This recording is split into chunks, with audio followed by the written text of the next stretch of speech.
They hop, they jump. Some of them stick to windows. Frogs.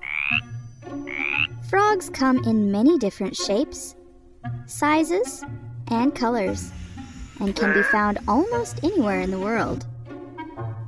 Add to that one of the most interesting life cycles on Earth, and it's no wonder that people everywhere are fascinated by frogs.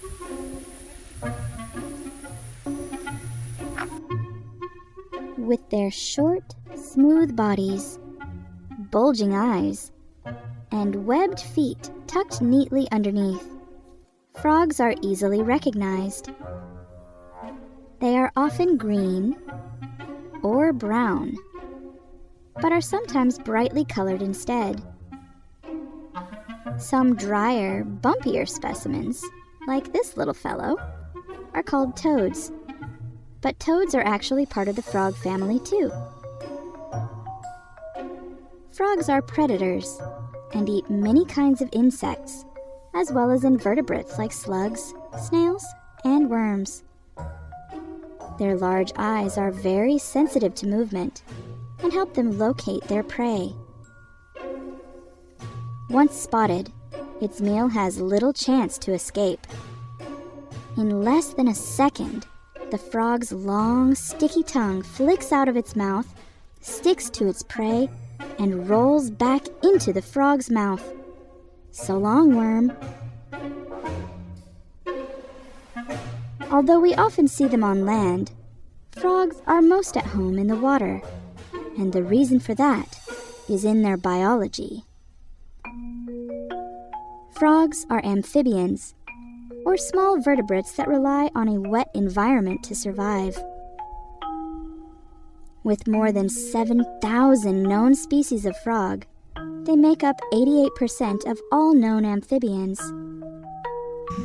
Unlike fish, which must stay in the water to breathe, amphibians have lungs and can collect their oxygen from the air. But they do it in a peculiar way. Frogs can breathe through their skin.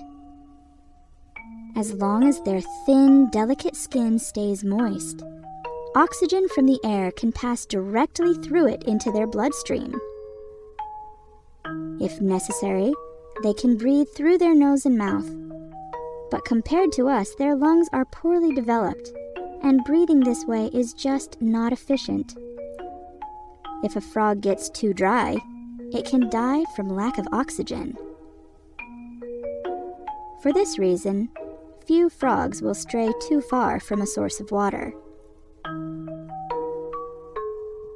This special skin allows frogs to breathe underwater as well.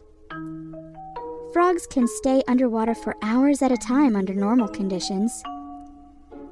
During hibernation, when their body slows down, some frogs may stay underwater for months. Frogs can be found on every continent except for Antarctica.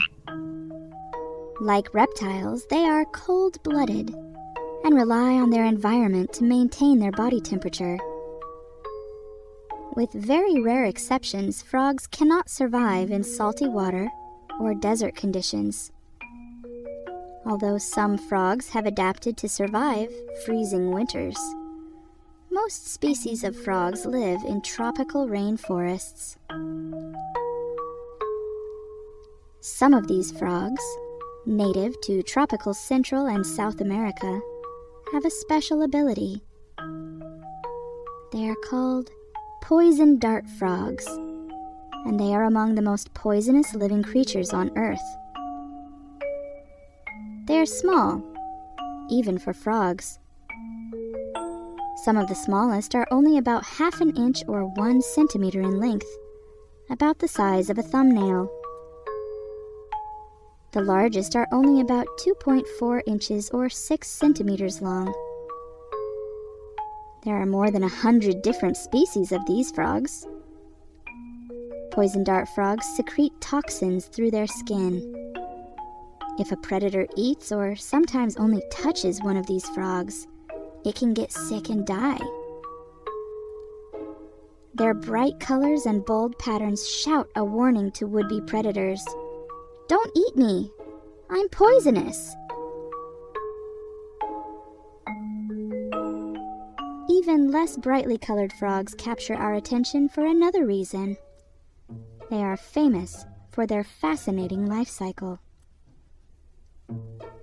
Every frog begins as an egg.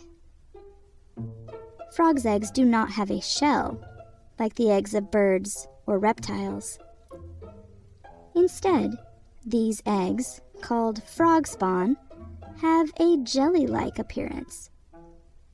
With no shell to keep them from drying out, frog eggs must be kept moist. As a result, they are usually laid in slow-moving fresh water, but can also be laid on leaves, in swamps, or in foamy nests. After a few weeks, the eggs hatch, producing young that look very different than their parents. They are called tadpoles, and right now they look more like fish than frogs. They are similar to fish in some ways. They have gills and must stay in the water to breathe until their lungs develop. Over the next few months, they will grow legs, develop lungs, lose their tails, and begin to explore the world outside their watery homes. This change is called metamorphosis, meaning a transformation. Once the tadpoles have completed their transformation into frogs, they are free to explore dry land, as long as it's not too dry.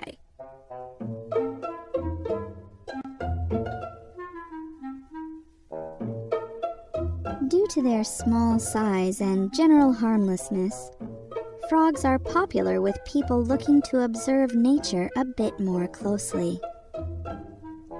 Some people even keep frogs as pets. If you're ready to go look for frogs where you live, check carefully around ponds, streams, or other bodies of fresh water. Unfortunately, these fascinating amphibians are under threat. Pollution and loss of habitat may drive many species of frogs to extinction.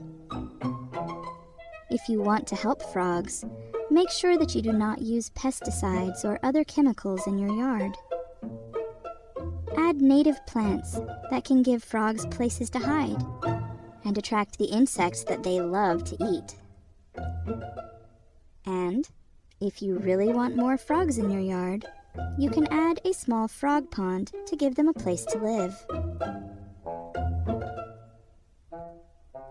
I hope you enjoyed learning about frogs today.